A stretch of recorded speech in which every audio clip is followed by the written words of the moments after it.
fantastic. Easy. It's so fun, dude. Yeah. It's one of the more fun games I've ever played. Funnest.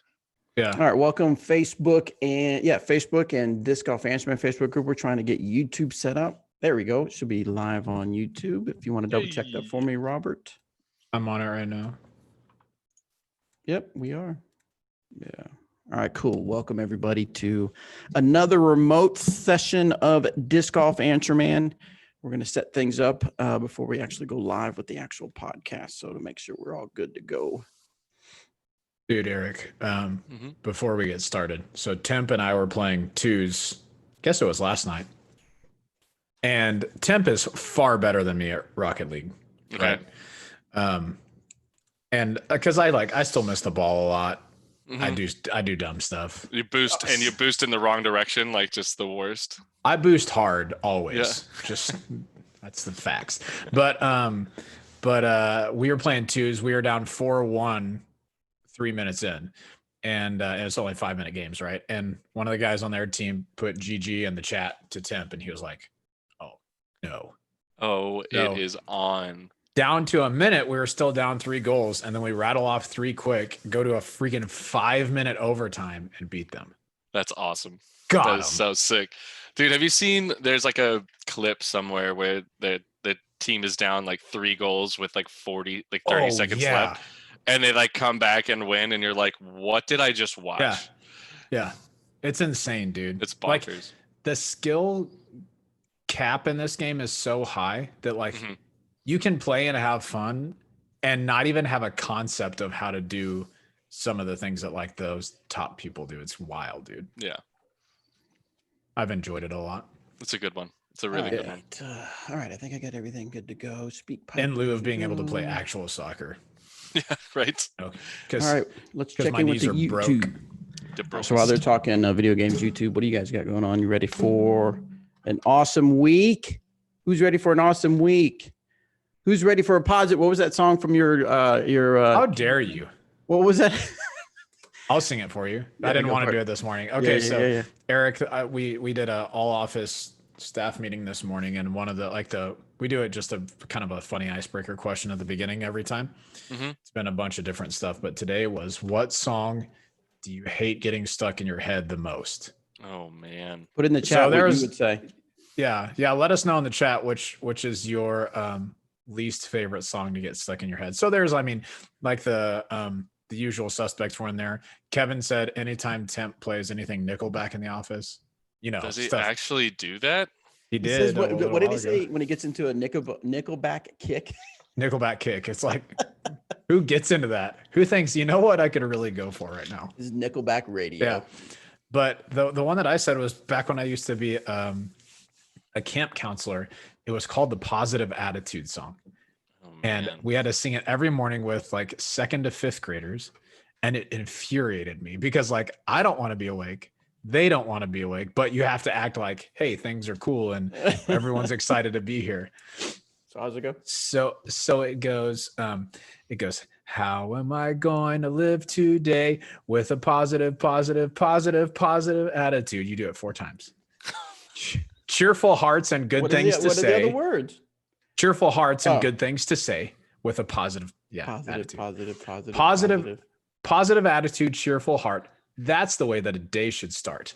Being happy and cheerful is stupid, not cheerful thoughts and a thankful heart. The logic of the lyrics. That's what we did. Being happy and cheerful is stupid, not just got him, freaking psyched him. So anyway, who comes up with this stuff?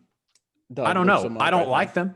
And then who's like, yeah, you know what? In our curriculum for kids, we're going to do this because this is so good. Kids are going to love it.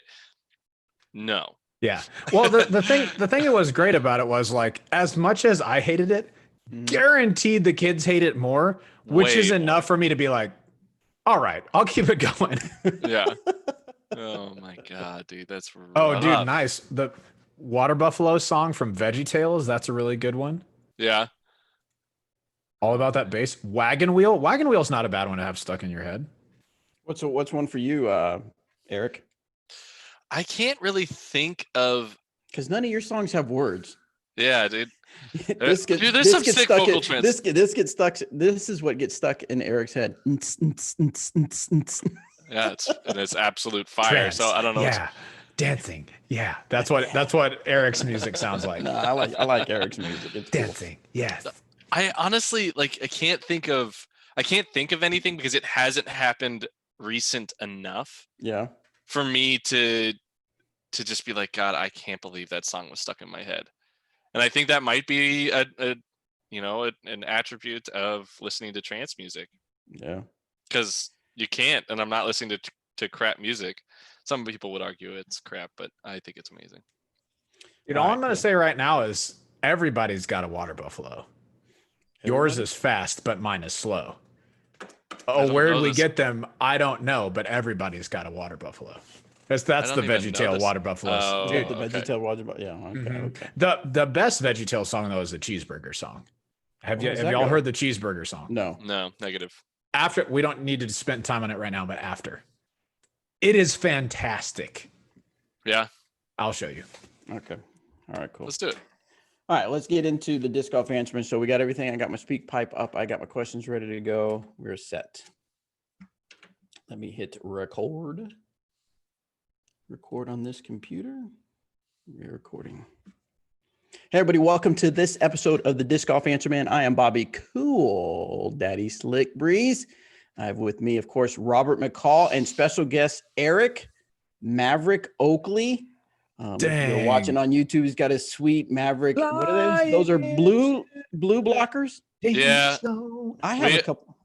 We decided to get in on those because I feel like they're, protect your eyes. My eyes aren't great, hence why I have to have glasses. So let's like not go down that trend of like I can't see when I'm 60.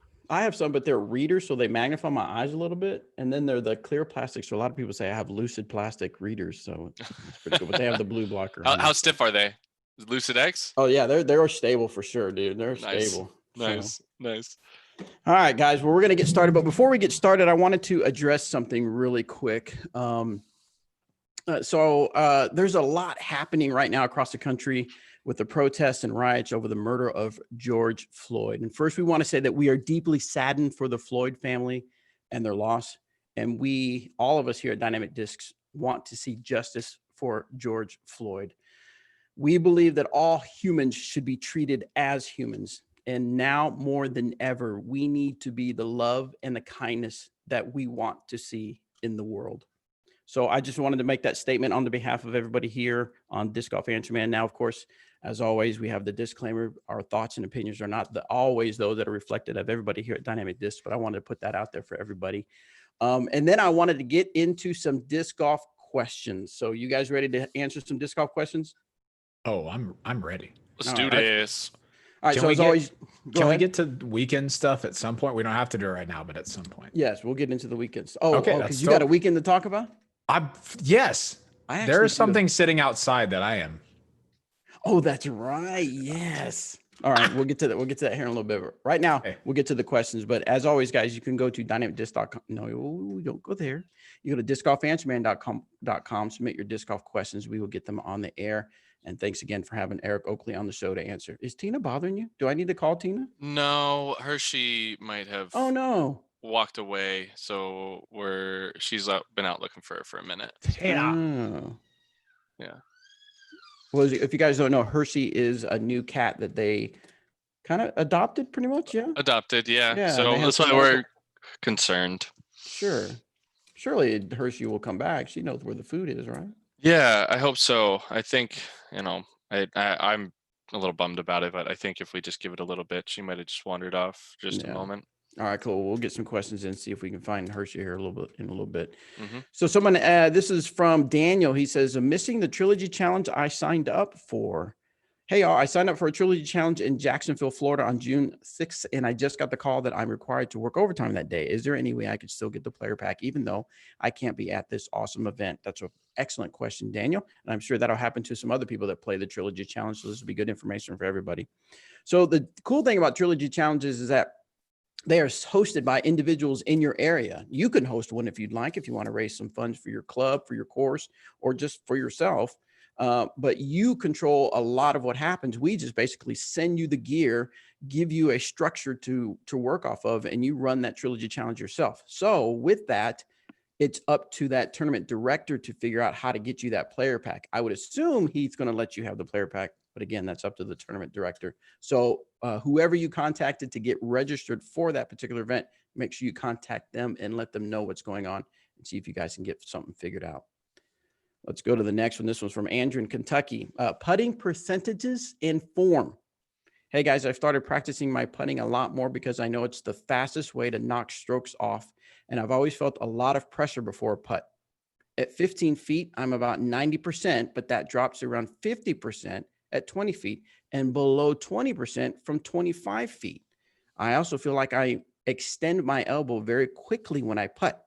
How can I improve my practice and form to raise my percentages? What do you got, Eric? So one thing that I've actually been focusing on is if you look at a player like Paul Macbeth, this is actually like one of the more important things. And a lot of players, when they draw back on their putting, it is slower and controlled and together. The best putters and most consistent putters, you don't see this jerky motion. So if you're overextending your elbow, it's coming out too quick, you're really trying too hard, and now you're bringing in a lot of factors of so spin putters have to worry about both axis up and down and left and right. So now if you have a jerky motion, now you're having to now that those factors become way more, like those errors become bigger.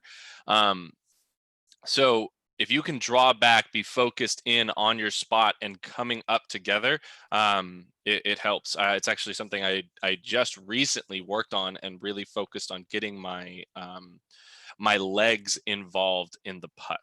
So when I draw back, I'm getting my legs. My legs are helping push the disc, so my arm doesn't have to do everything. And I think what I was doing before was my arm doing everything, and I wasn't incorporating enough of my legs, and I felt like I was very inconsistent on the release, on the aiming point, and everything. So take a look at Paul's form and how he draws back real slow and then comes up together. And if you look at a lot of other players, it's pretty accurate to the same. So that would be my suggestion of, slow things down, don't overthrow the disc.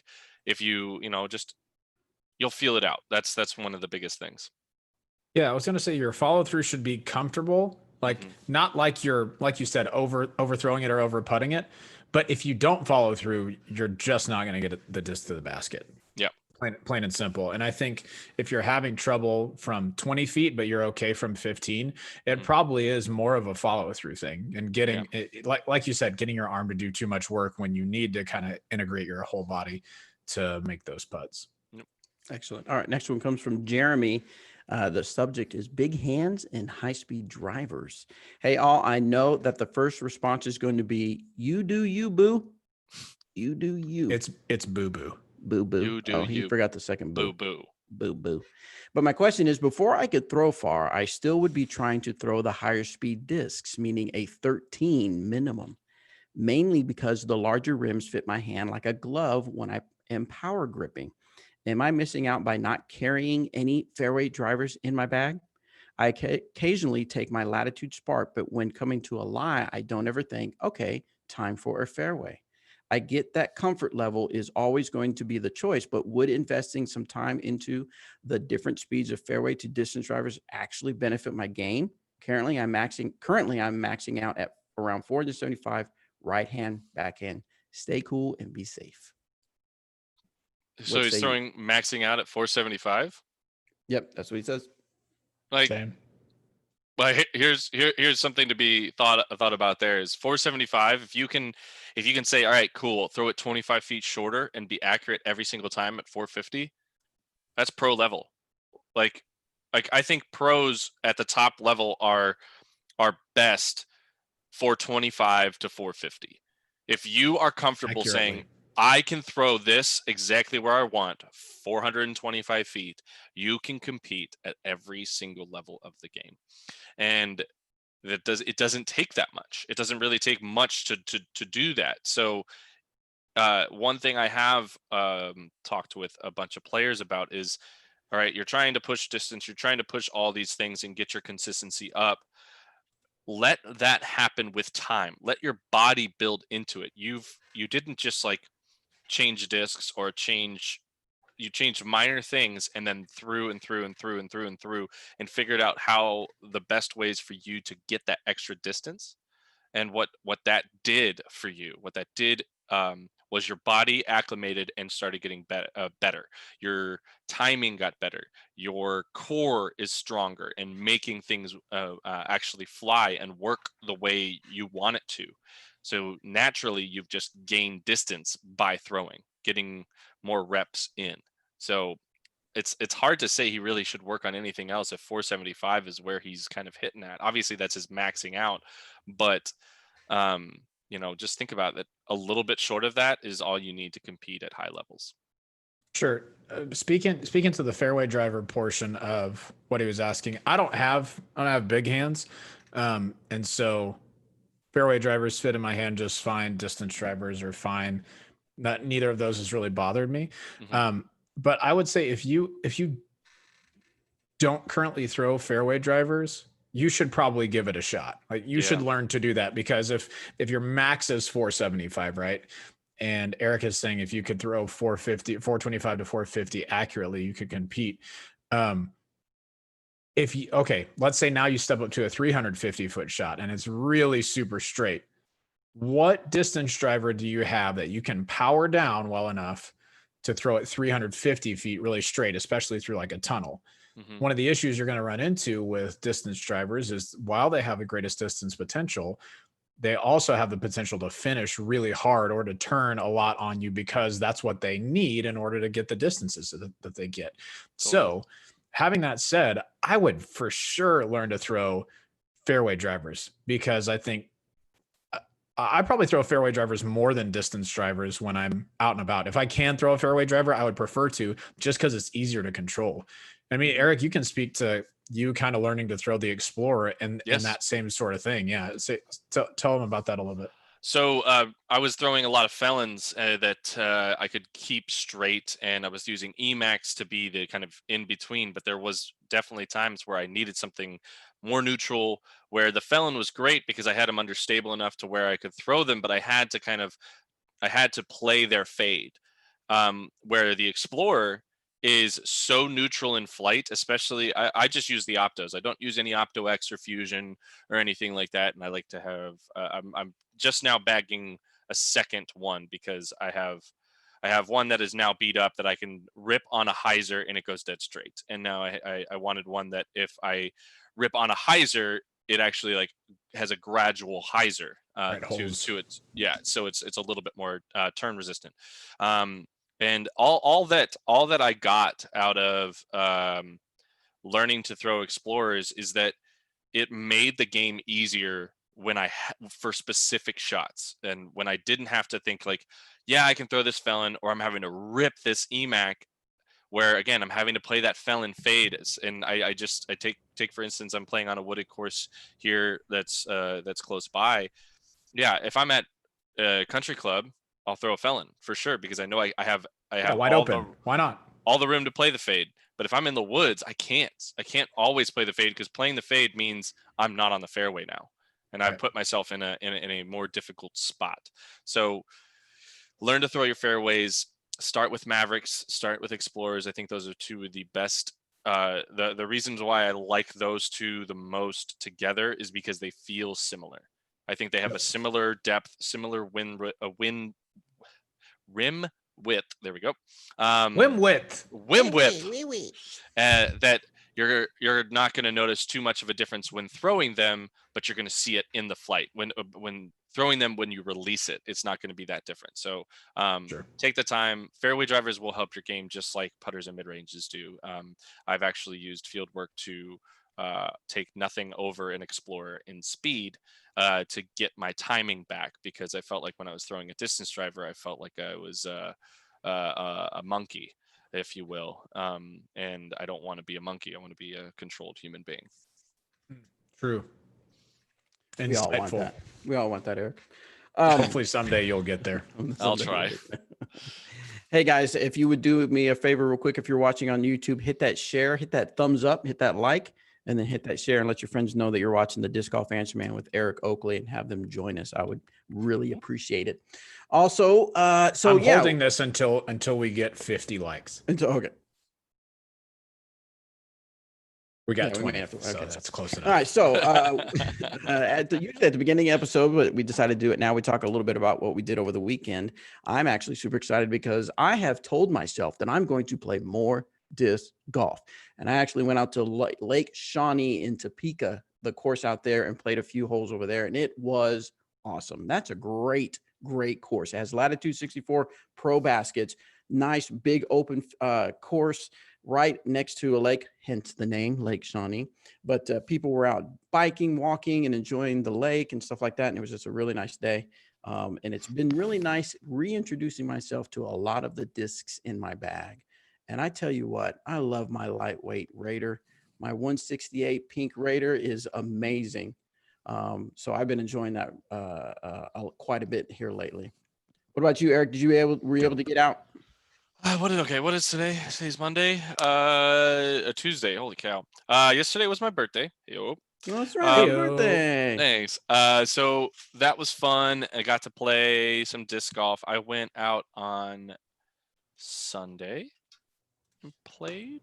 Yeah, I went out and played a solo round on Sunday, and I played. So it was cool because I got to play both of the courses that are out here in Foley that I think are probably two of the best courses in this area. And we call it Floribama because it's in Foley, Alabama, but we live in Florida. And you should call it Alorida. Anyway, Alorida. I like that too. So played the more open course on Sunday, and that was good. But a positive note is I was throwing the disc well, but not scoring in the front nine of the holes in the on this course, and kind of where you want to get your birdies and whatnot. And then coming down the stretch, some open holes, but it's always very windy. Coming out of the woods, I was 3 down until I decided to take a 5 because I got aggressively putted, tapped in, and spit out from a Mach 5 basket. And I say this is like I was frustrated because I had just thrown a decent shot, got a terrible kick, thrown another shot, got blasted into the woods again, ran the putt, hit the cage, and it was like almost saved made the sickest par save, and then just walked up there and just like jammed it in there, and it just goes Mach 5 and just later straight back out. So I took a 5 and I was like, oh, don't count that. It's fine. It's like, no, count that, learn from it, get better right now. And parred the next 2 holes, which are one of them stupid easy, and the other one I tried to play aggressive. But then after that, I said, dude, focus up, play a good round. You're trying to get yourself back ready for the season. This is the time. And I birdied 7 of the last 8 holes. Nice, dude. And got to 8 down. And yesterday I had a bogey sandwich, bogeyed hole 1, but they added a mandatory on hole 1, and it's pure garbage at Pecan Hollow. It doesn't the mandatory doesn't protect anyone, and it takes the hole from being, if you could throw on the other side of the mandatory, it's a risk reward shot, because if you execute that shot, you have like a 45 footer, and if you don't execute that shot, you're in the rough. Fair. Right. And it's not a guarantee like, oh, you throw this way, birdie guaranteed every time, so it defeats the purpose of the hole. So it took a hole that was a good challenging par 3 and now added a mandatory, and now it's neither a par 3 or a par 4. It's a tweener hole, and it makes it bad. And I'm going to send feedback to the guys of the course, but they'll listen, and it doesn't matter because it's not top tier. So bogey that one, and then I bogeyed the last hole after throwing a good shot, and I just picked the wrong disc, ripped into a tree, and kicked straight into the woods, and I had a chance to save the par, but I didn't. But it was a good solid round, and I'm using these weekends and using these rounds to build me up. Bobby, you gonna say something? No. I'm just trying to finish. I'm saying. But great weekend, and I had an amazing birthday. So it was awesome. That's awesome. Happy birthday again. Hey, before we get to you, Robert, we got a couple of super chats in there if you want to give them a shout out. Yes, we got Andy Vader coming in hot with a $4.99. He said, love you guys, stay safe. We appreciate that, Andy. Thanks for the $4.99. And then we got Pixelimp. coming in with a Norwegian krone. Super chat, well done. 22 Norwegian krone. He said, "Yeah, disc stuff." Yeah. So that's what we got. Disc stuff. That's literally what we're about. Disc Literally. stuff. That's what we should have changed the podcast to. Disc stuff. Man, disc golf audio is not that good. Let's go with disc stuff next time. Stuff is so. I don't know how many times I've been typing stuff and stuff just becomes my go-to word. Yeah, it's just all inclusive. You know, it really we need to make everything. ads for stuff. I've been saying the whatnot. Whatnot, that's good. I've been saying whatnot, and it's like at the end of every sentence I'm saying. And now Zach Melton and Tina make fun of me every time I say it. So it's like we could be discs and whatnot. That works. Dynamic discs and whatnot. And whatnot. It works. All right. So fill us in on your weekend, Robert? No, but I had a really good weekend, so it was really cool. Eric, I'm talking now. we now that your hair is much shorter, I think it's a little easier to differentiate who we are. Yeah. And just a little bit. I need to do something about this because it's in that weird phase of like, oh, you got a haircut? Okay, cool. It looked okay for a little bit, and now it's like, hey. Yeah.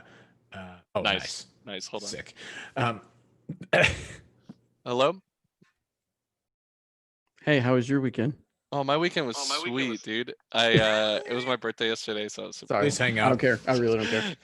Anyway, the highlight of the weekend for me though is Rec Tech Grills is a company that sponsors the Hall of Fame Classic in Georgia. And they've been talking with Doug and Dynamic Discs a little bit. They sent over some grills and stuff. And so I talked to them about getting one because we were looking to upgrade from our Traeger. It's just a little bit small and we were looking for someone with more space. So we talked with Greg over there at Rec Tech Grills and he sent over this mammoth grill. It is huge. It has bull horns for the handles. It's massive. All I'm saying is if you are grilling, you need to check out Rec Tech Grills, not just because they are a good grill, but they support disc golf and they're disc golfers. I'm sure awesome.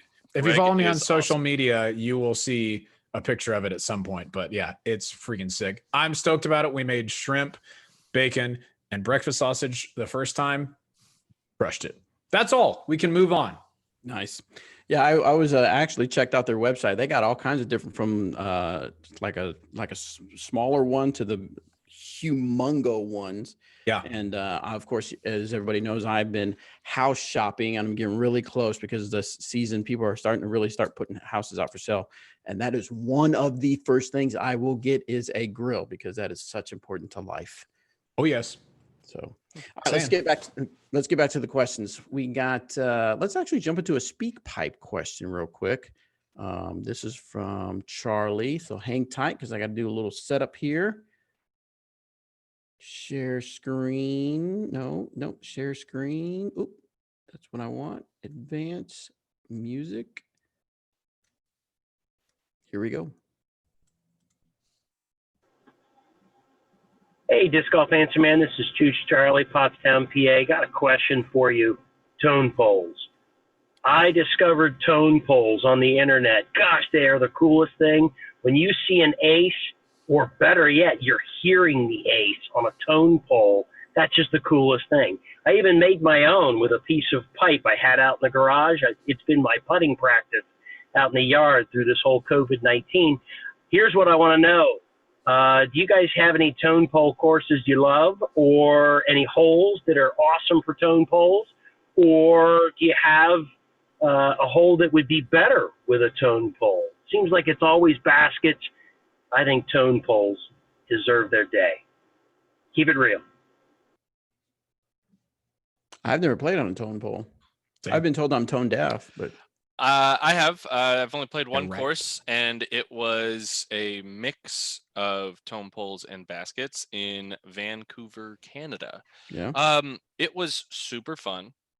Putting was stupid stressful because it's like, hey, hit the pole of the basket, and there's no chains to like, oh, cool, I missed a little bit right. Like, but all you have to do is like nick the tone pole, and it counts.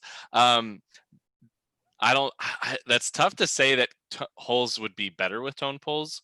Like, here's the thing is I feel like we've all come accustomed to, man, hearing an ace when it hits chains. Yeah.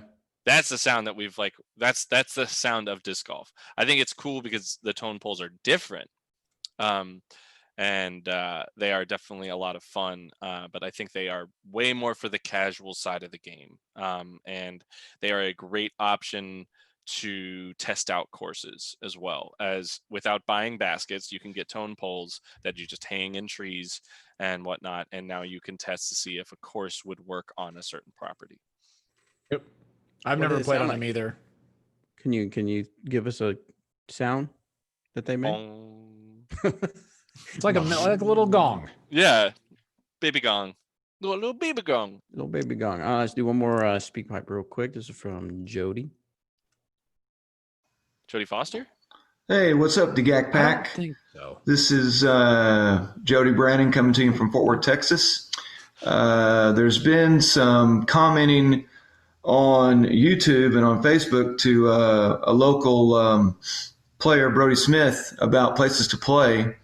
And there's no debating. Everybody is wanting him to go play at Heritage, which was designed by Eric McCabe. So I don't really have a question. It was just a shout out to the greatness that Eric is and the design prowess that he has, because that is hands down the most recommended course for Brody to go play. So thank you for all you guys do. And thank you for your great work, Eric. Keep it real. Time. You'll accept the award for Eric. Thanks, Jody. McCabe, Eric Oakley. Appreciate it. And you are welcome. All right, cool. Yeah. So yeah, everybody knows Eric McCabe, champion, dynamic disc champion course design. He's been out there doing something he's very passionate about, and World champion. I'm going to share that out, Jody. I have the ability to share that voicemail with Eric because he is busy, probably working on a course design right now. So I'll share that with him so he can get that feedback, and I'm sure he will be excited about that. And I'm pretty sure that's the course in Flower Mound. Yes. Oh, okay. Yeah. Yeah. So, and this is a perfect time to segue into course sales at dynamicdisc.com. If you have a course need in your area, weird how that works out. If you have a design need in your area, send an email and Eric will see if he can do. Brand new course, course redesign, just some consulting on a course that you have out there. Eric is your old man. Eric is the man. And he does it at an affordable rate. Yeah. I mean, just knowing what some other people charge, I think if you submit a bid between a few other people, I think you'll be very pleased with the way that Eric comes up, and he's going to do a good job. So, check it out. All right. This would be good for this next question. Might be a hot take. This is from Joey Adams. Is there such a thing as too big of a bag? What is up, Disc Golf Answer Man fam? I have a question about bag size and was hoping you could help. I'm an amateur and I've been playing disc golf for about a year now, and I've quickly become obsessed. Yes, that is how it happens. I currently own and use a DD Trooper bag and often find myself looking at getting a bigger bag. I have my bag stuffed to the max, but find myself not using everything that I bag. So my question is, do you feel that it is worth it as an amateur disc golfer to move up to a bigger bag size? For example, something like the Commander or a Ranger. Thank you guys. Love your podcast. By the way, I want to give a quick shout out to Well Pants on YouTube. If you're not subscribed, make sure you go subscribe. Tina has been putting out some bag reviews. So if you want a different perspective, then make sure you check them out. She's going to be putting those out over the next few weeks. So good stuff there if are in the market for a brand new bag. What do you guys think? Should an amateur carry something like a Ranger or Commander bag? Sure. Why not? I mean, here's the thing. Like, there's something to limiting the molds that you throw so that you can learn them a little bit better. But that's one philosophy of how to build a bag. Yeah. There's another. I mean, since I played advanced however many years ago, I probably carry around the same amount of discs now that I did then, which is for me is about 25. I think I could probably get 18-ish into a Trooper and be okay. But like for me, I would rather just carry a little bit bigger bag, even if I don't use all of the space in it, and just have the option available to throw what I want to throw. That's why I carry a bag. Like I carry the Ranger, and then I have one of the backpack carts, and I usually have anywhere from 24 to 28 discs in there. Sometimes I don't throw, but 10 of those, but it's It's ready for any situation. I always feel like if I step up to a hole and the wind has changed from the last time that I practiced, I have the appropriate step up or step down in stability so that I can throw a confident shot. So I don't think it's a bad idea at all.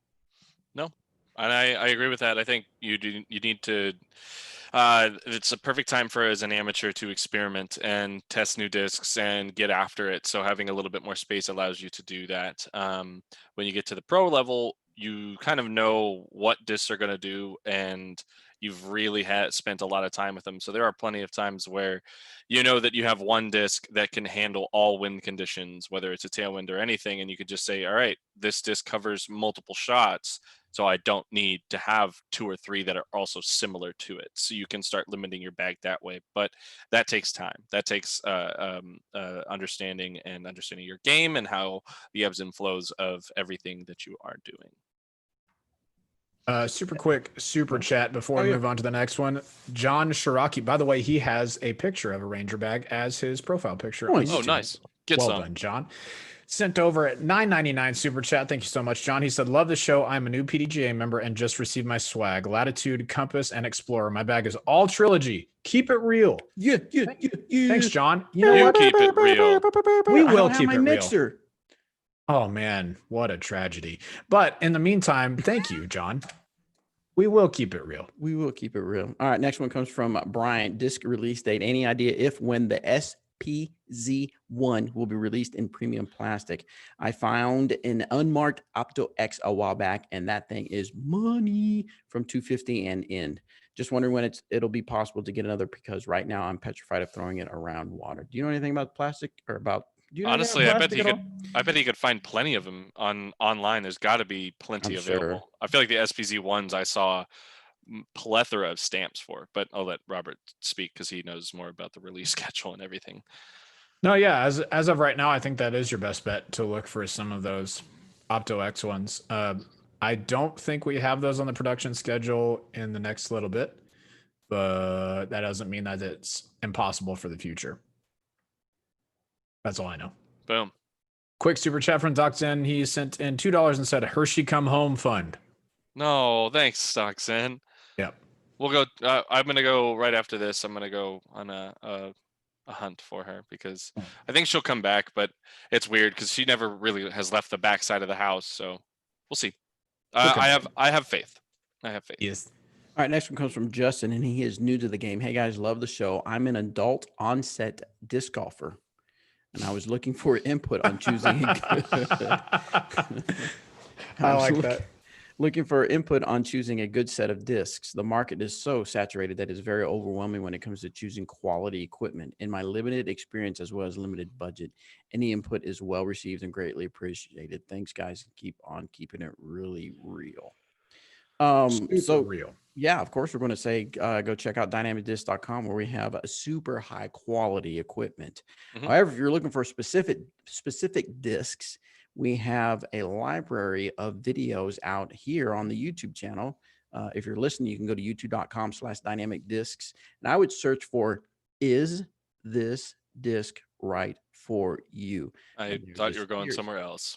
I thought you were going to say, is that good? Good. Yeah.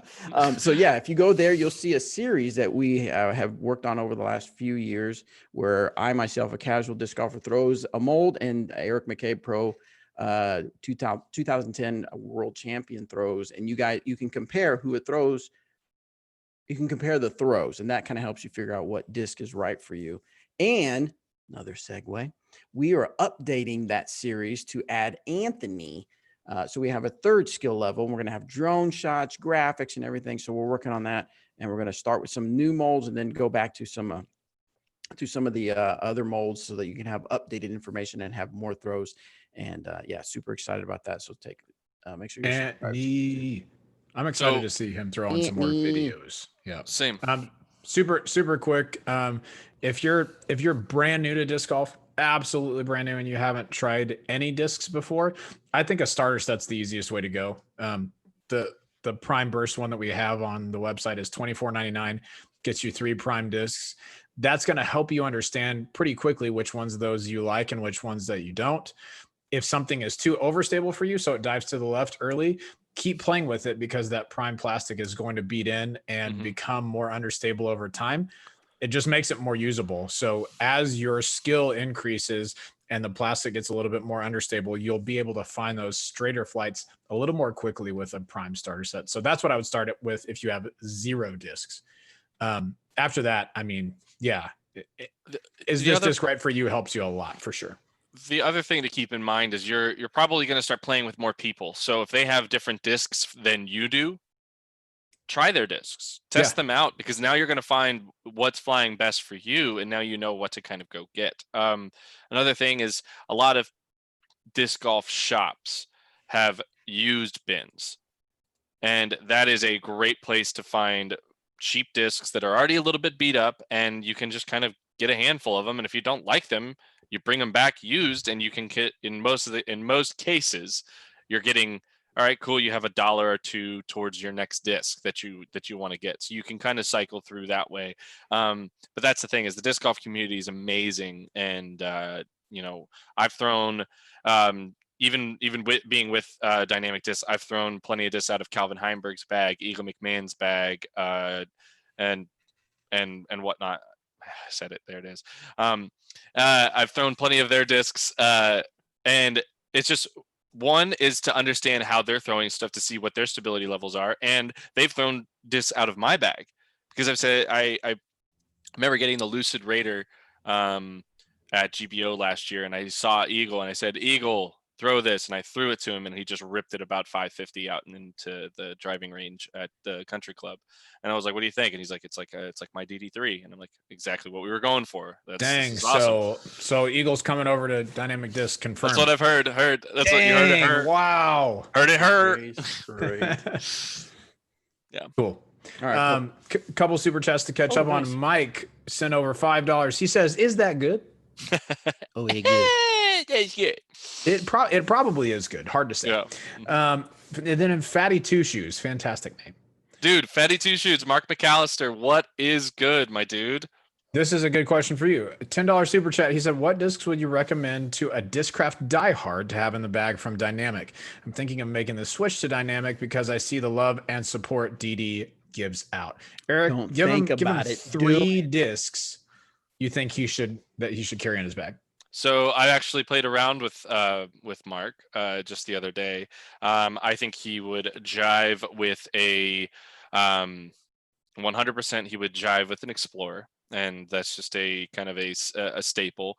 He's a really good buzz thrower, so then I would lead him to an EMAC Truth as a perfect hybrid disc, and then honestly, it's like really difficult to kind of pinpoint anything else. He does like softer plastic putters, so you could just say like any soft Warden or Judge or anything like that is easily going to fill into his bag as like a great putting putter. So I would probably lean on those 3, but I would obviously be like, hey, got to have a Felon, got to have a overstaple fairway driver, got to have the Justice, because it's just a disc that saves you strokes.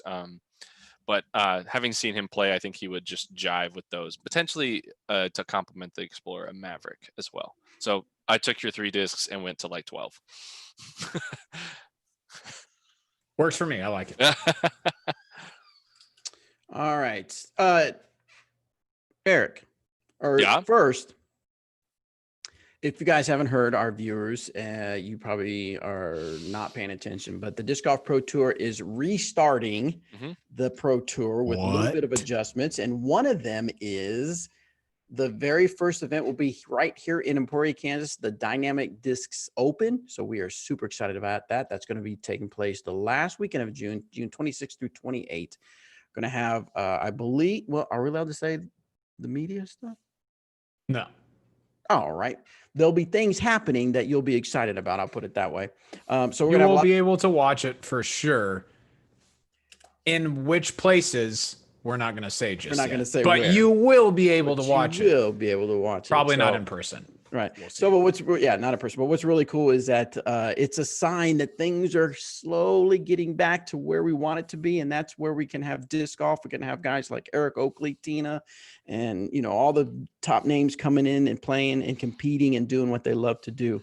So Eric, tell me, just how excited were you when you found out that there was an actual date set and you're ready to go? Wow. Okay. So to keep it real, I wasn't. I hate this. No. I was still very timid when it came to the announcement because one thing that has come to the forefront of our minds is what happens if a touring professional contracts the coronavirus, COVID-19, while we're on the road? What happens? Because it's not like, all right, cool. It's not like, oh yeah, well you have it, so just quarantine for 14 days and then we'll see you when you get back. It's like it's a way bigger issue of, okay, well, how do you quarantine?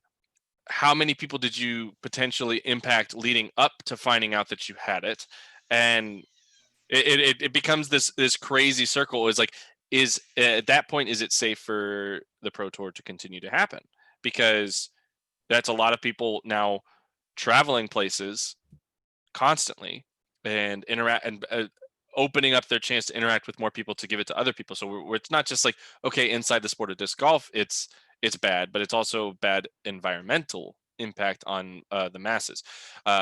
So once I talked with Jeff and saw that there's a couple more things in place, then that kind of comforted me, and I can't continue to live scared about all this stuff. You know, everything that I've talked about, the people that I'll likely be staying with, we're like, all right, let's be very smart, like wear a mask, you know, use hand sanitizer, wash your hands the moment you get back. First thing you do, no matter what, if you're coming off the course or anything, once you get back to the house or the Airbnb, what we're staying at, you wash your hands. So we just kind of like set ground rules to be really, really smart to make things. And that's made us all feel better. So now that I've gotten that out of the way, I am very excited. I'm putting in a lot of time to make sure that my golf game feels good. So, you know, I was feeling very weird recently because all I was doing was field work. I wasn't going to the course.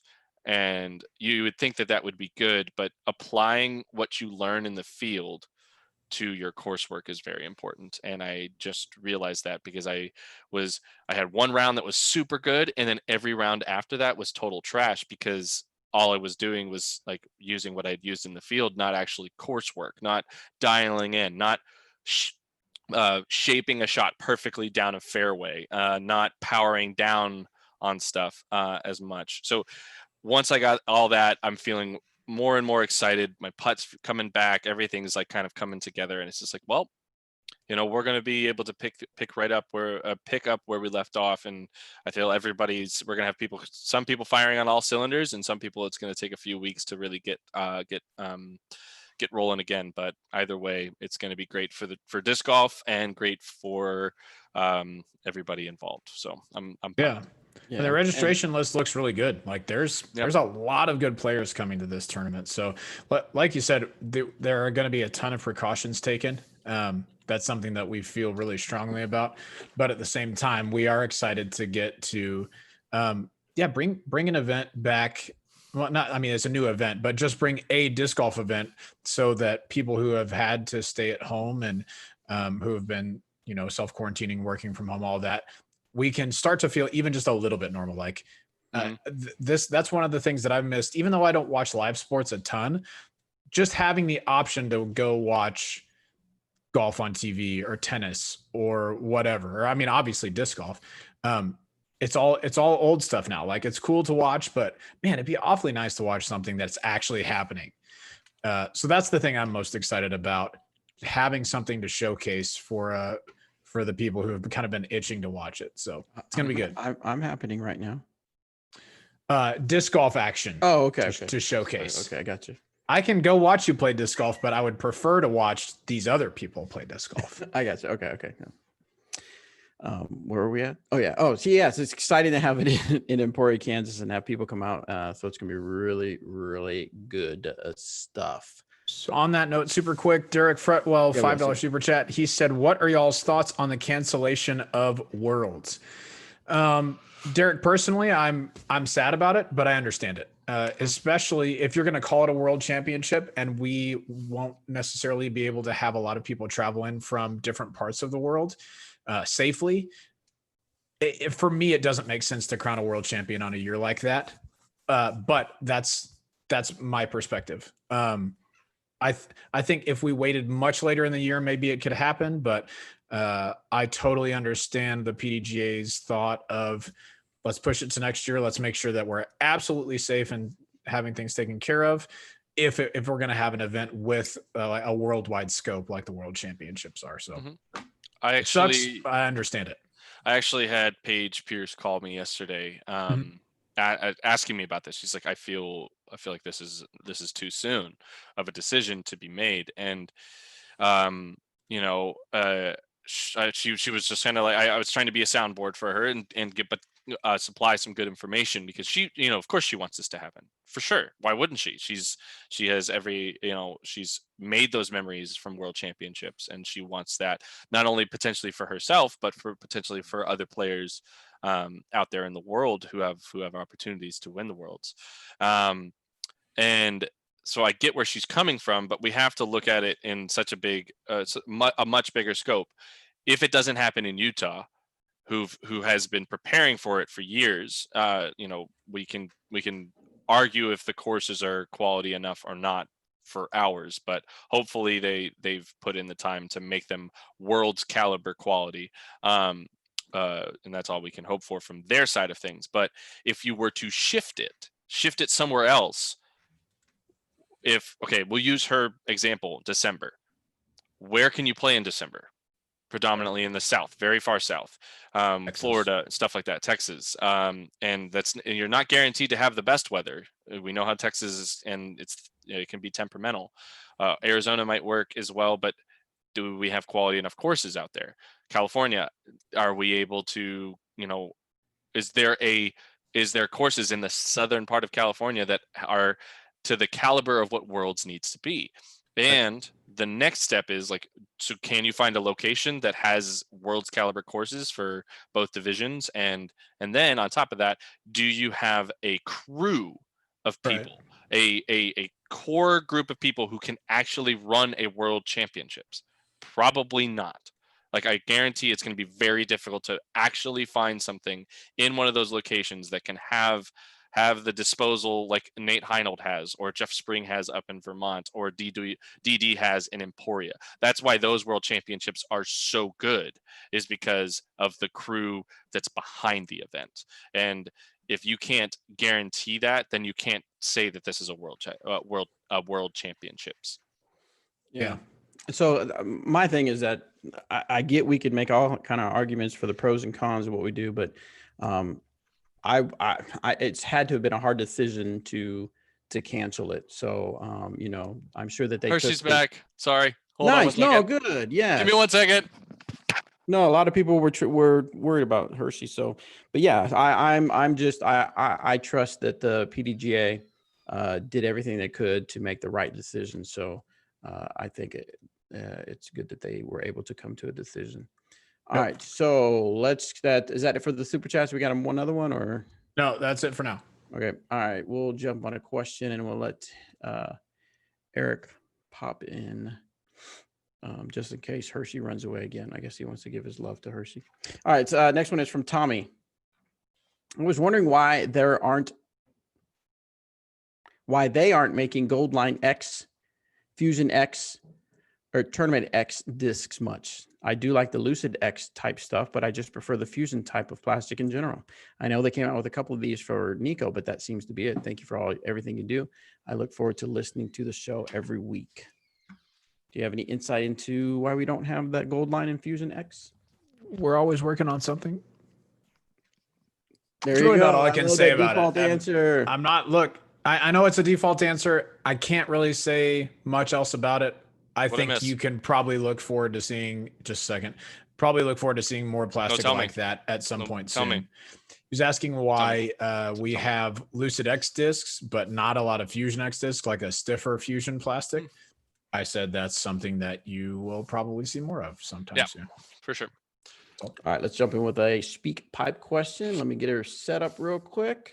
And here we go. This is from Jerome in Rome. I think he's in Rome. An international listener. What's up, Robert? The Lion King is still not as good as Aladdin, McCall. Eric, even if I'm here, I'm still on my boat, McCabe. And Bobby, if this cast was Seinfeld, I'd be George Brown. I've got a question regarding OBs. If I throw OB and there is a drop box, do I automatically have to report to this drop box? Or am I allowed to play on line of play back as long as I'm still the same distance away from the basket as it would be at the drop box? Love what you guys do. Curious to hear your answers on this. Keep it real, guys. Later. Wait, so if he goes OB, he wants to know if he has to, he can Go to just the drop zone. It's or it's if all he's depending up on with the drop rules. zone? It's all depending on the rules per tournament, per holes, and whatnot. So if you go to a course and there's OB and okay, so the situation would be, all right, for all holes that have OB, they have drop zones, but you have the option to play from last in bounds or proceed to the drop zone. So that is to keep one, probably speed of play. So if somebody goes out of bounds super early and is in a bad spot and will take a lot of time because they're likely to throw OB again from that early spot, they might offer them to throw from the drop zone. And then, if they throw it really close and it just kicks up and rolls and goes OB, then they could say, or last place in bounds. So it doesn't really matter. I thought you had 3 choices.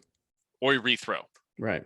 So there is that. So you have which hardly ever makes sense, but there is that option. There sometimes it does. I've actually rethrown while not throwing OB because I've hit so early and ended up in such a terrible spot that I don't think I can even make it back to the fairway, that I have a better opportunity to throw from the tee again, as I've thrown this shot more times. Right. But that's not usually the case. Usually never. Yes. Yeah.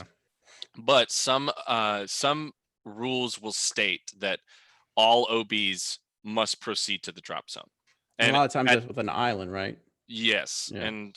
And there's other things that are mixed in there, but right, but that's not what I said. I said islands. Yeah, but you're an island. You're an island. But also no matter what you have, you will always have the option to rethrow from the tee. So again, you don't have to. And I think Robert will agree here. It's really just dependent on the rules of the game. Right.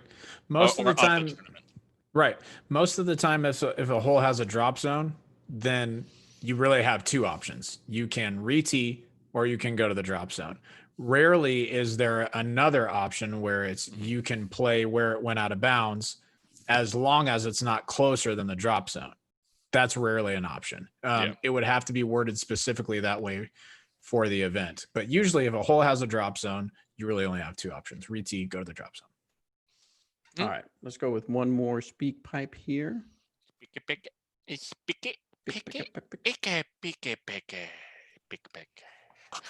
Hey, Disc Golf Answer Man. Lately I have been having trouble with my long distance putts. When I get out to about 45 and out, I just seem to get my putt up in the air and just it glides far, or fades right in front of the basket. Just curious if you guys could help me with that. Thanks for all you guys do. You guys are great. All in your hips. No, it's all, I think, adding more of your legs into the throw, as I mentioned before, really helps in getting those longer putts. If you're comfortable with doing a little step or a jump, I would highly suggest that as well. I have recently this year incorporated anything in Circle 2. Obviously, if it's safe, I am going to jump because I feel comfortable that I will make the 20-foot comeback if I happen to miss. And what that has done is it's made me more consistent inside of, I would say, probably 45 feet. That I feel like my circle now has increased, that I have obviously the farther you go out, the percentage goes down, but I still feel really, really good about it. Yes. I love you, Tina. So incorporating that jump has made it, I feel like I don't have to put it as close as I used to. Because if you look at my stats from last year, Circle 2 putting was trash. And I don't blame the putter. I don't blame anything else other than myself. But I wasn't ever jumping for my putts. I was still doing my normal thing, and I was spinning it. And I rarely ever 3-putted. So I was very consistent when it came to getting pars, but I was missing out on potential bonus Birdie birdies. opportunities, yeah. So getting your legs in, working on a step or a jump, I think is very important for those. Yeah. And I mean, it's important to know exactly like you said, if you are confident inside the circle, that makes you able to run those more aggressively. So while it's a long putt issue, it's also that extra work will free you up a little bit to feel more confident running that 50 footer, 60 footer, 70 footer. If it goes by 20 feet, okay, I make 20 footers all the time. Like that's how you should feel if you want to be aggressive on those long putts. Agreed. Excellent. All right, let's go ahead and do one more because we got one last. Do one more. Okay, you're out. Do one Get him more. You expected this. What's up, Bobby Cool, Daddy Slick Breeze, Robert McCall, Let me Eric, say your name and hopefully laugh, Eric Matthew. Emac. Oh, sorry. Truth. His last name's Truth, right? Anyway, I got a question about putting. I switched from a push putt to a spin putt. Now, when I was push putting, I was releasing the disc really high, right? In order to get like that drop, that up and down, almost like a basketball free throw. So when I'm spin putting, I'm not necessarily like bringing it like to my chest. I'm bringing it down to my what's that called? My front right hip. But then I noticed like my release is really high, and I've been sailing the basket. My I have pink putters. My practice basket is blue, and the top band has basically turned pink from as many times as I hit the band. So I was just wondering, am I just like throwing it to it? Should I be releasing that high and I'm just like spinning it too hard, or should I be releasing it lower and spinning it the same amount? I know that differs from distance, but about 15, 20, 25 feet, I am tearing that band up. So yeah, if you got any tips or experience on that, I'd really appreciate it. Thanks, guys. What do you got? Adjust your focus point. If your focus, like for me, sometimes I actually aim at the band on probably about 25 footers and out. I'll aim at the band because it's a solid mass usually that I can see, and I let gravity work, and usually it drops my putts. But I've putted enough to where I play the drop. It's like when I played darts, if I was going for triple 20, I aimed at the 20, and that was that. I just figured out that that's what worked for me. So if you're having issues with releasing high, but if you're aiming at the band and you're hitting the band, then all right, aim at the chains because you're obviously hitting where you're aiming for. But I don't think that that's what he's doing. So I would just adjust your focus angle or focus point, and shift it just down slightly so you're not hitting the band. I don't think it's a release thing. I will say that you're giving it a chance. You're hitting the band. You're not hitting the cage. Stuff isn't coming up short. So this is a pretty easy fix, in my opinion, of just adjust that point and start smashing the chains and paint those chains pink instead of the band. Yeah. Rising M Disc Golf in the chat said, pro tip, hit the chains instead. You'll experience more made putts. So you're welcome. Well played, Cyrus. That's big brain stuff right there. Thanks for joining us for Disc Golf Answer Man. Yeah. These are the sort of tips that you can get if you tune in. Yeah, let's go back to that guy. It's like if I throw it out of bounds, like don't. Hey, here's an idea. About the drop zone. Land the island, and then you're set. All right, guys. So thanks so much for tuning into this episode of the Disc Golf Answer Man. Thank you again, Eric Oakley, for joining us. Eric, if someone wants to follow you, get more tips, and just see what's going on in your life, where can they do that? At the Eric Oakley is a perfect place on Instagram. My Facebook page is awesome. I have a fan page as well that I post from time to time on there. Let's see. YouTube is Whale Pants. Make sure you check that out. Lots of really cool things happening there. Patreon, go to Whale Pants. What else? Twitch TV, AROC Oakley, AROC Oakley. That's been really, really fun. And what else do we have? Patreon, Twitch. Got him. You got him. So that's basically all I can think of. And make sure you're following Tina. Make sure you're following Dynamic Discs. I know that we will continue to be putting out content together and making some amazing things happen. I think I would imagine there will be something as a part of the DDO that we will be doing together. Maybe a store meetup, store signings, something. So be on the lookout for a bunch of that stuff. Oh, and weather depending, Tina and I will be at the Wahoo Stadium here in Pensacola, Florida. Oh, wow. For the Bubba Watson thing, and we are doing a clinic this Saturday. That's awesome, dude. Should be fun, but there's an outside film chance. it or anything, or I don't think so, because she's a part of the clinic. But I think we might get Ty to do a little bit of filming, and we'll get. I think that'd be fun. Just do a little something there. That'd be cool. Yeah, awesome. Cool. All right, a new thing, guys, that we're doing, and I'm in the testing stage, but we've got some Disc Golf Answer fans in it. If you want to join, is now you can get text from me, Bobby Cool Daddy Slick Breeze, but we're gonna have some of the touring players hop on as well, so you can connect in a different way. You might get a video, you might get some cool behind the scenes stuff from Eric Oakley or Zach Melton. So put this phone number into your phone book. You ready? 620-312-3225. Add that to your phone book and then send me a text that says DGAM, and it'll send you a link to get signed up, and then we'll start having some fun with that type stuff. So I'm assuming that's not your actual phone number, right? No, it's not. That is actually a phone number that I will be using. It's not Bobby's cell phone number. So if I text butts to that phone number, what do I get back? Nothing. Dang it. Sorry. I for sure thought you were Bobby. I thought you were going to say 867-5309. I thought you were saying that for sure, and I was ready for it. No. Text DGAM to be put into the Disc Golf Answer Man group, since this is the Disc Golf Answer Man. We will send what happened now? Did you actually text Butts? Eric's just laughing at himself. I am. I texted Butts and it says, "Hey, it's Bobby Cool Daddy Slick Breeze." And this is an auto text. And I texted Butts. Like I did text DGAM. Well, you're not gonna be put into the Disc Golf Answer Man group then. Yeah, come on, man. Whatever. What if I want to be in the Butts group? Yet to be established. I can officially tell you there will be no Butts group in this texting. So anyway, I can still. Hey, can you repeat the phone number, please, Bobby? Absolutely. It's 620-312-3225. Thank you.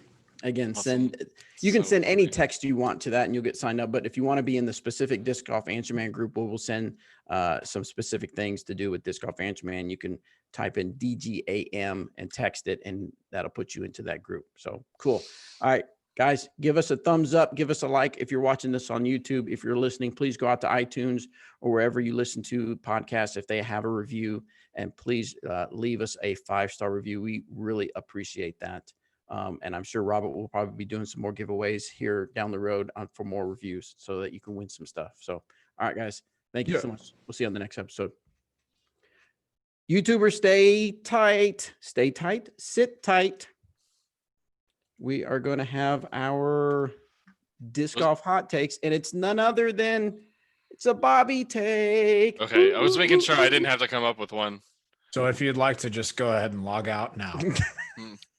Just kidding. We're going to have fun. And what if you send your emails to complaints@dynamicdisc.com? What if I did media team as like the real team for Dynamic Disc? Would you guys? The real team. What do you think? What do you think everybody would think if the media team was like, "Oh, it's so sick! Like we're like the best here now."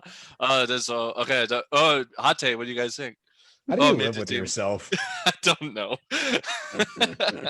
Oh gosh. Oh great! Now Rising Am Disc Golf texted Butts. Yes. Tony boy. Hey. What's up, dude? All right, so we got Anthony, Danny. If you're listening, go ahead and hop on in so we can do the disc golf hot takes. Can you keep talking, Anthony? Yes. Can you move your microphone closer to your mouth a little bit, please? Is that a little better? Yes, it is. Thank you. Just don't get too worked up. All right. Can we just have a quick moment, because I just saw Anthony's. Remember, we are still live. Tuesday. No, I know that's okay. It's not bad. Tuesday. I saw his 2-minute Tuesday. SPZ3. It's good. It's a really good disc. Yeah. Okay, Oh, did you guys see the trilogy challenge that Tina and I played at all? Did you guys watch that video? Oh, we still Negative. forgot to mention that. Hold on. Let me pull up. Maybe I did. I'm gonna pull up the shot because I throw one of the dumbest forehands on a really difficult, like a pretty difficult hole. Let's just be real. Nope, this is not what I'm looking for. It's not the droids I'm looking for.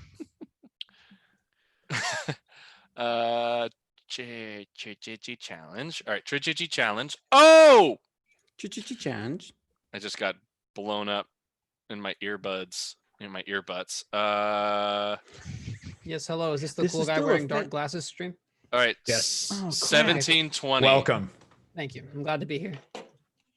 Like this? Literally only two. I feel at No. home. No, There we not go. dark- Anthony qualifies. Yep. All right, Or we're just dark rim glasses. Yeah, just pop the Yes. lenses out and you'll be set. Yeah. So far, there's only 3 qualifiers here, and their names are not Eric nor Anthony.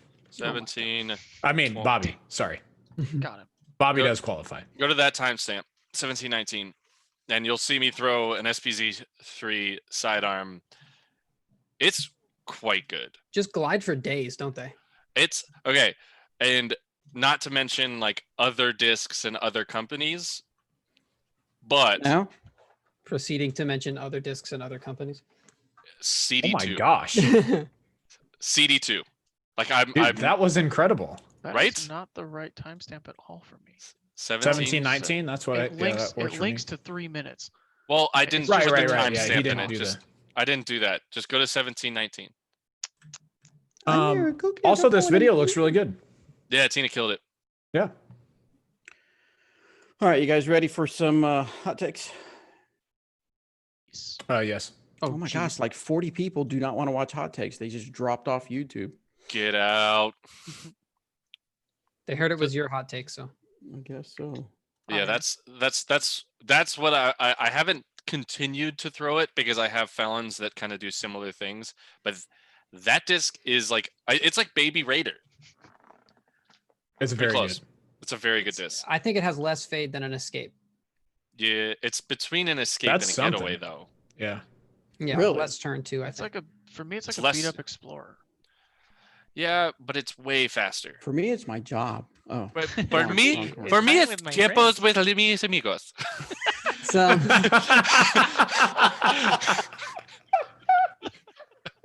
Times with my friends. Mis amigos. Mis amigos. Oh no, dude. That's all. Okay, so man. here we go. We're ready. I'm going to hit record. Maybe you could keep me your team. Okay. Out of here. Hi, guys. Welcome to another episode of Disc Golf Hot Takes. Now, just a reminder that Disc Golf Hot Takes are simply takes on hot things to cause arguments. Yes? Is that the Yep. simplest way to put it? Mhm. Yeah, I don't think it's as descriptive as you'd No, really like is it to it- be, but yeah, whatever. okay. We're, One of we're these here. days- Super simple though. If that's what One you're of going these days, for. we will get the description right. But for now, let's. Now we're gonna argue about it. Now we're just going to argue about it. Okay, Until so that time. I am the winner of the Disc Golf Hot Take. So this is a Bobby take. So be prepared. I'm going to turn the Winner's a YouTube strong chat off so that we get. No, I'm just teasing.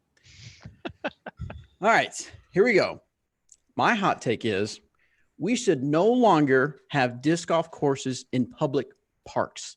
All disc golf courses should have some sort of green fees. Okay. My rationale behind this is that PGA, the Professional Golf Association, has all kinds of money in the sport. They give away millions of dollars to pro players, and there is only one free course in the world. Now, this is according to PGA.com. It is the Beale Park Golf Course in Pennsylvania. Bet it's not that And- busy. It's very popular and people like it. However, Well, of course, it's free. It's the only free one there is. but my point is that people still play golf. People survive, and we want the sport to grow. We need to stop making it free for people. Also, there's a lot of people that we've seen a tremendous growth. If we want to kind of taper that growth, we need to start charging. So I think from now on, and we should go back and we should alter courses slowly and make it to where if it's $2, $3, or $5, a course needs to have green fees. I think we're past the point of things need to be free so that people will play the sport of disc golf. Okay. Quick, just clarifying question. So you said we've seen a lot of growth in disc golf. Correct. And you said something about tapering that growth. Why? Because a lot they're now that's one viewpoint, because a lot of people don't want it to grow because they see an overrun on the golf course, the disc golf course. They see it, too many people there, not enough people respecting the disc golf course, and then communities start closing them down because they're tearing them up. They can't keep up with all the trash and everything. So there you go. I'm on board.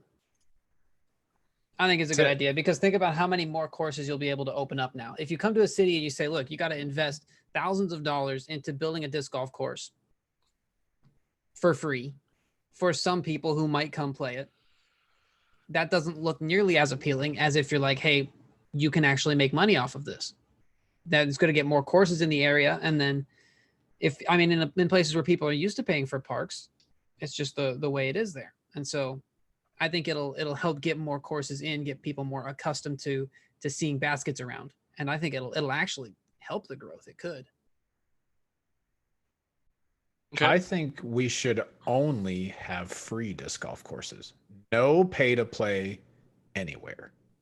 How's anyone supposed to make money? That's not true.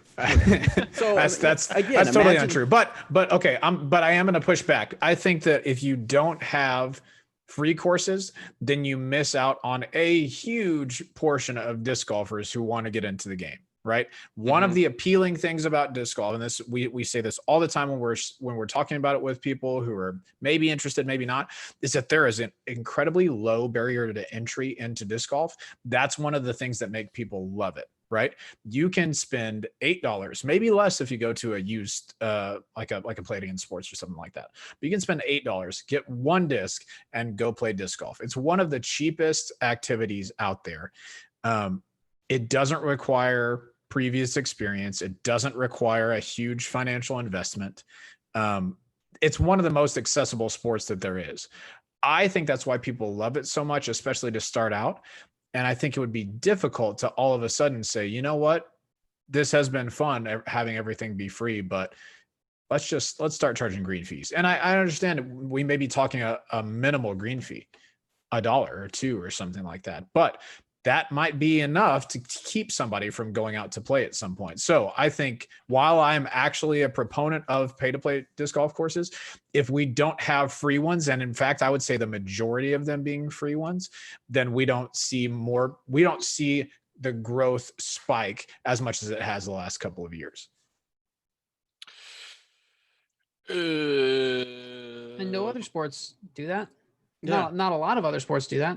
If you're trying to play seriously on like official equipment and everything like that, generally you have to pay to do that. Yeah. So why is disc golf any different? Yeah. That hasn't held back others.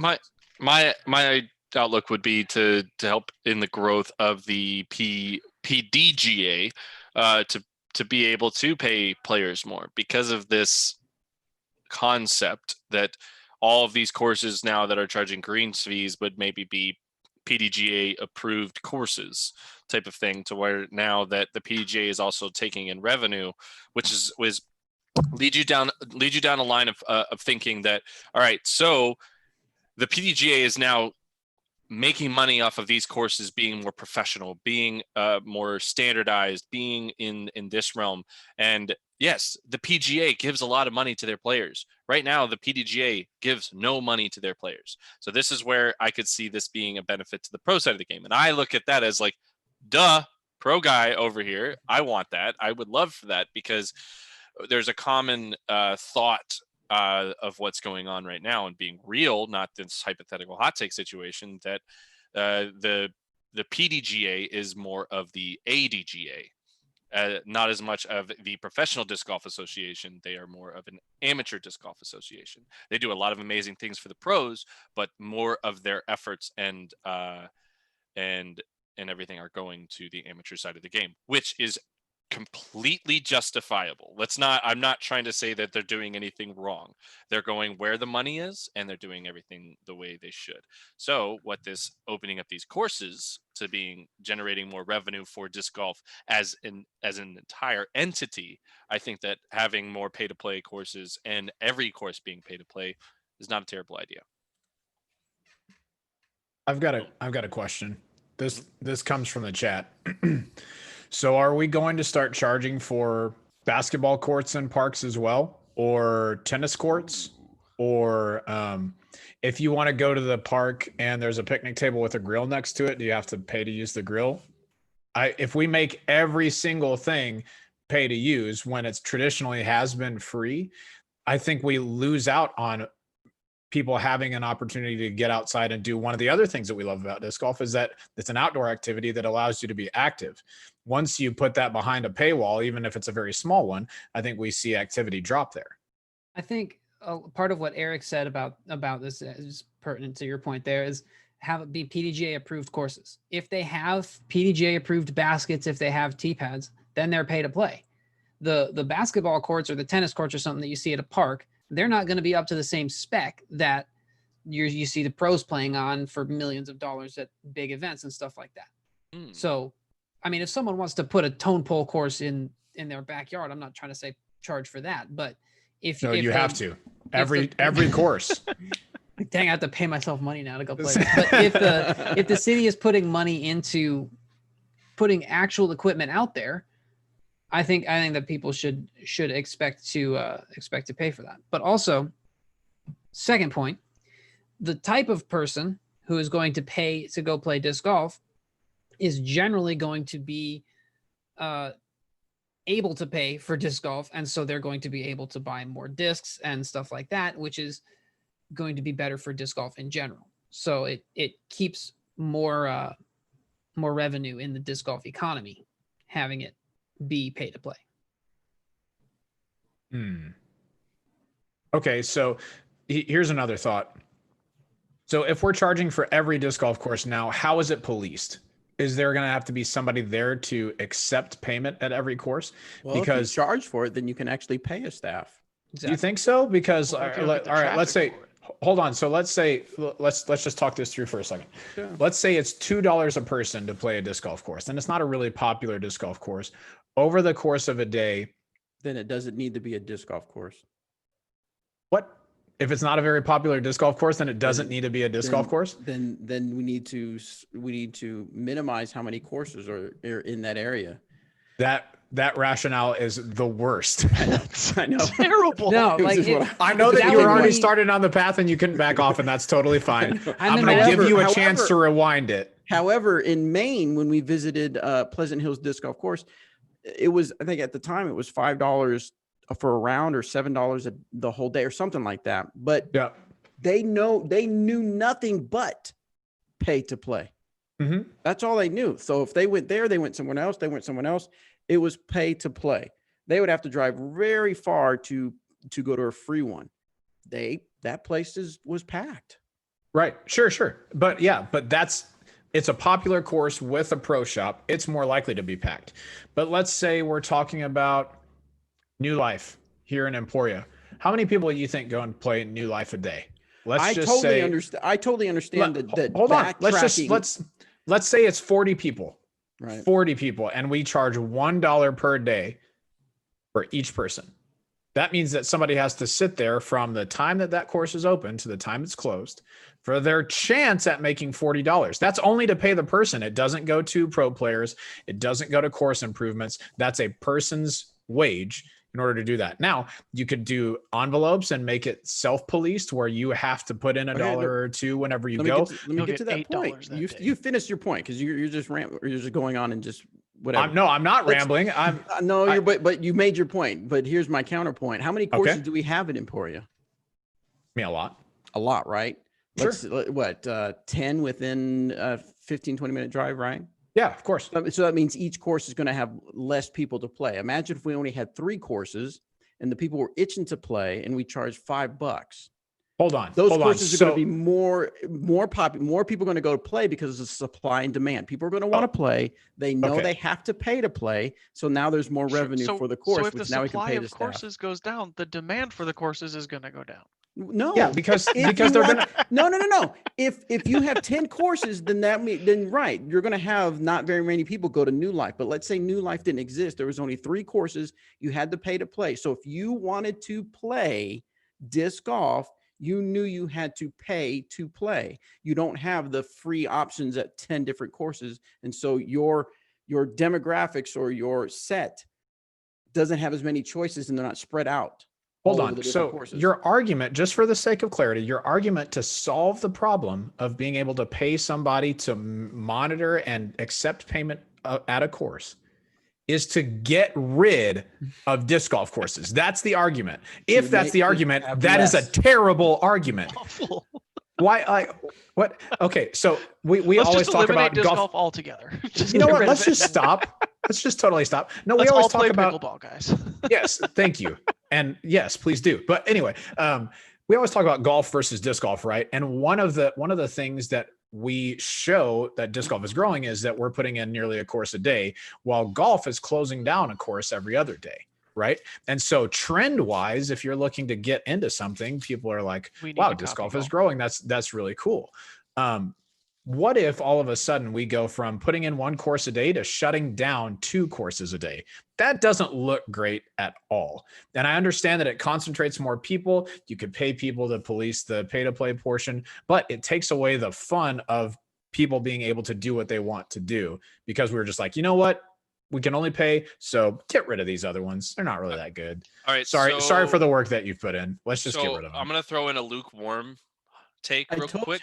Oh, what do you know? Eric has a lukewarm take. All T-pads should be turf. Should have turf tees. Freaking got him. Pull half the Got courses, put the money into turf tee pads. Yes. Okay. No, but let's be real.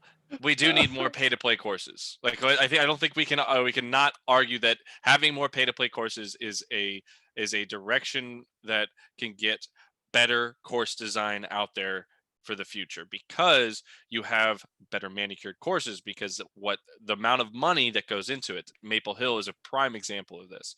You look at Maple Hill, it's taken care of, it's constantly like looked after, and it's always talked about as one of the best places you can play in the New England area. Sure. If we have more courses like that can be put in and that can sustain themselves by having this money come in, we are going to have more prestigious events for the sport of disc golf. So the sport of disc golf does grow.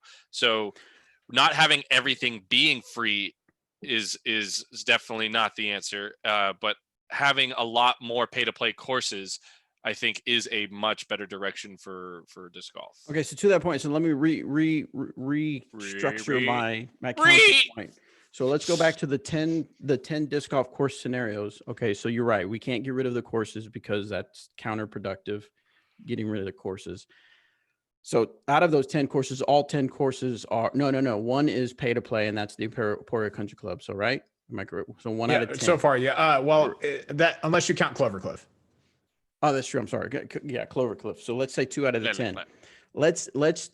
And we all can agree that having a pay to play means more than like, now we're spoiled here in Emporia because of dynamic discs, right? We're a little spoiled because people tend to take care of their courses a lot better. And I know that's out there in different places. I'm not saying Emporia is the only place that has a good community that takes care of the course. However, let's say we took 8 of those courses and made them pay to play. Those 8 courses become premier courses because they now have the money to manicure it, to keep it up, to have a staff, to have a pro shop, to have snacks, to have drinks.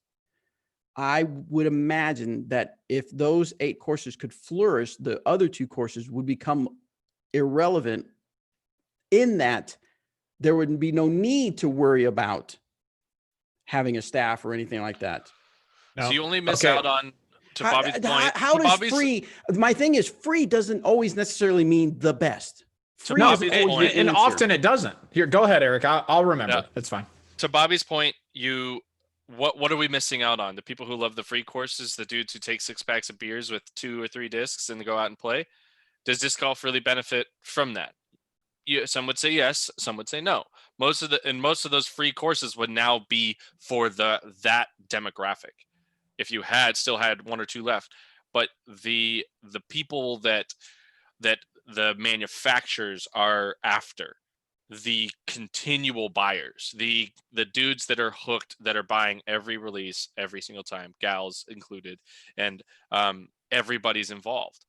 Those are the people you want. Those are the people who are probably going to be looking more for these prestigious courses, these prolific courses. And I would imagine if you do it right, you could have pay to play courses to where you can get, hey, you get 20 rounds for $1 a piece, $20 and you get 20 rounds. So, you know that these places would be cutting deals to make sure that you get your money's worth, similar to what you probably pay out at where you play golf, Robert, like Muni, right? Is that what you go out to? It's like you probably pay for multiple rounds and get a very good deal, or a membership for a year or something like that.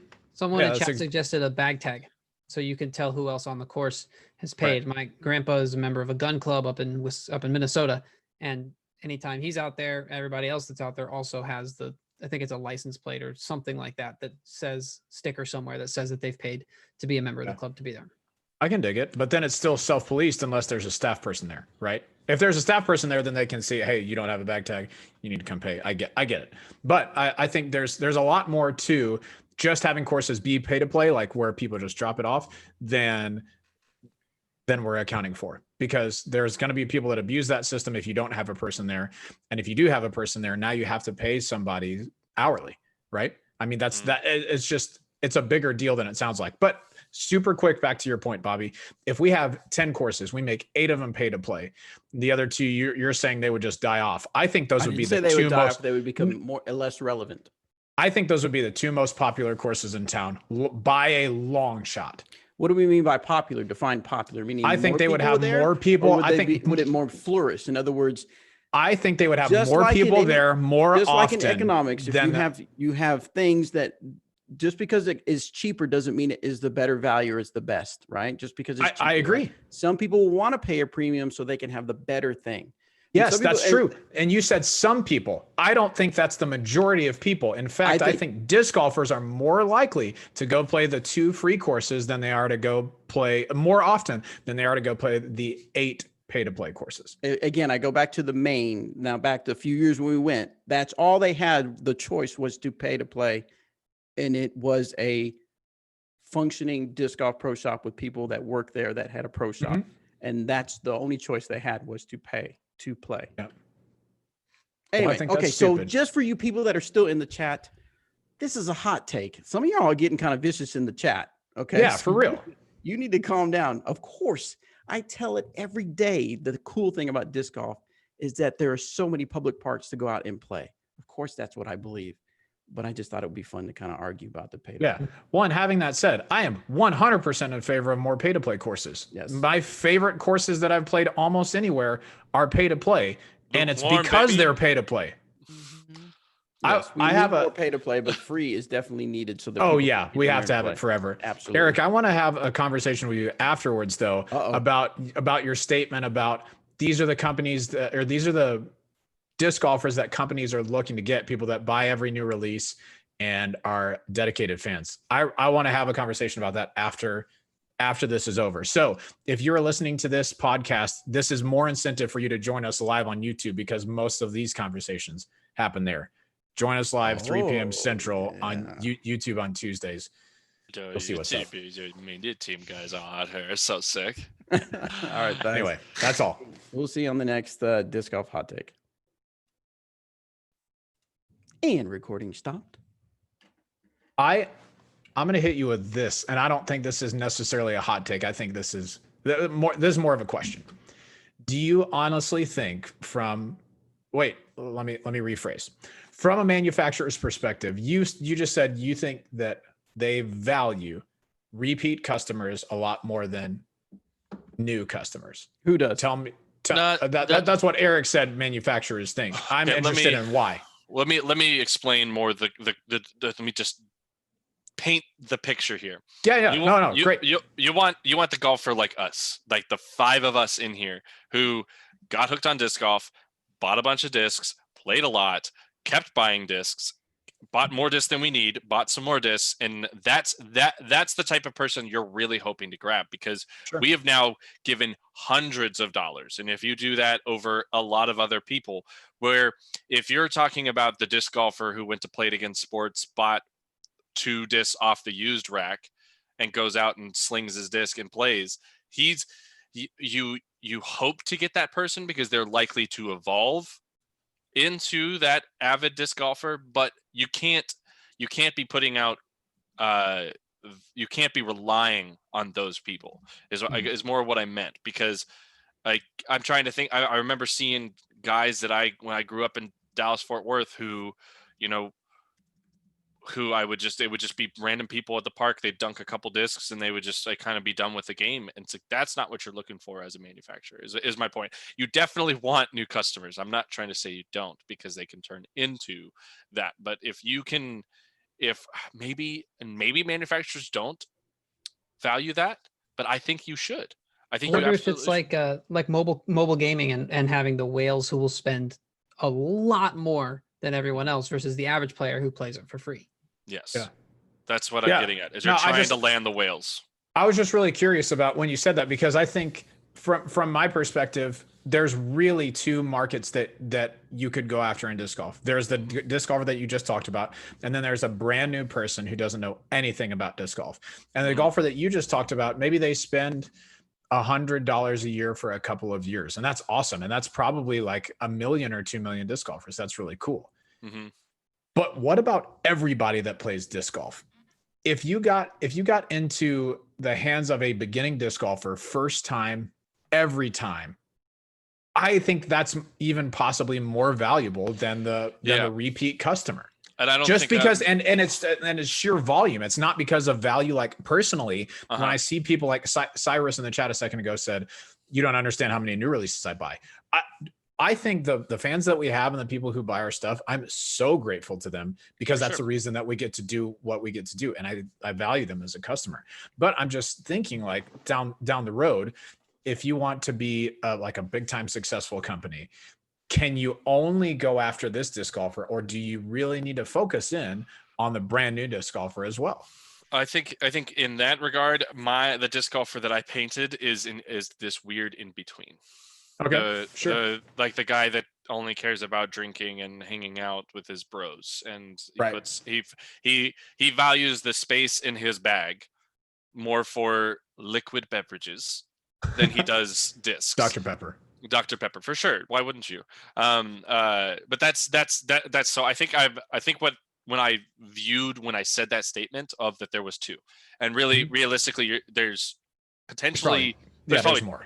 There's way more. And like what you're saying, 100%, you want, if we could be the company that was the disc that they first started out with was a dynamic disc always, no matter what, we'd be probably one of the most successful, if not the most successful disc golf company because of that alone.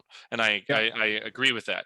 Now, again, you don't want Billy Bob who's out throwing. Why is his name got to be Billy Bob? I don't know. For those of us named Robert, we take offense. Yes. All right. So when that Robert McCall shows up at the course and he's out throwing. Awful. That's a little more direct. No. Anyway, we honestly, I think we're on the same page. I do more now. We don't need to press it any further. It's just like, I think that's an echoing sentiment in disc golf, and I've just been thinking about it a little bit differently lately. That's all. That's good. And I mean, being able to see your perspective and not get mad at you and hate you over this and want to fight you is sick, because wait, we're on the internet, aren't we? I know. This is technically internet. No, you have to. Yeah. So speak for yourself. I do want to fight you. Does the marketing, but let's do this.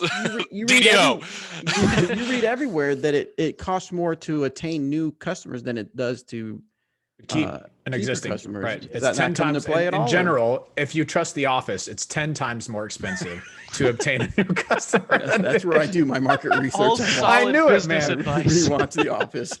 I knew it, but let's say your customer acquisition cost is so low and it's something so accessible as disc golf that you could, I think you could, without knowing the full numbers, I think you could make an argument for going the route of a Franklin. Maybe Sports. that's because of the growth curve that we're on. Maybe Yeah, maybe so. But I'm saying, like, I think there's an argument for going the route of Franklin Sports, which is like super baseline almost all the time. This is the first thing that you get into when you start pickleball, baseball, disc golf, whatever. Like some people see that all the way up to luxury manufacturers of sporting goods. I think you can make an argument that Franklin side is more valuable. They may not make more money every single time, but I think they will a lot of times. Yeah. I don't know. It's just something I've been thinking about. That's all. All right, sounds good. Thank you guys for tuning in, YouTube audience. Yeah, you get to be part of the in-betweens. The in-betweens. Yeah. So I liked your hot take a lot, Bobby. That was good. I enjoyed arguing with you, especially because I knew you didn't think that and I didn't think that. It was still fun. I kind of thought of it last minute. I wish I would have done a little more research that had a little more stuff to talk about to back it up. So, all right, guys, thank you so much on the YouTubes. We'll see you next week. Okay, Goodbye. Bye, everyone. Okay, bye. How do you stop the live stream? Where's the turn stop off button? First time. Do you have Robert's it, host. Robert, since you're the host? Oh, yes, I do. Yes, I do. Okay, bye. Okay, now bye. Hold on. We've done this before. It should be Wait, in the we're still upper waiting. right. Upper right. Does All it right, say Mom's live?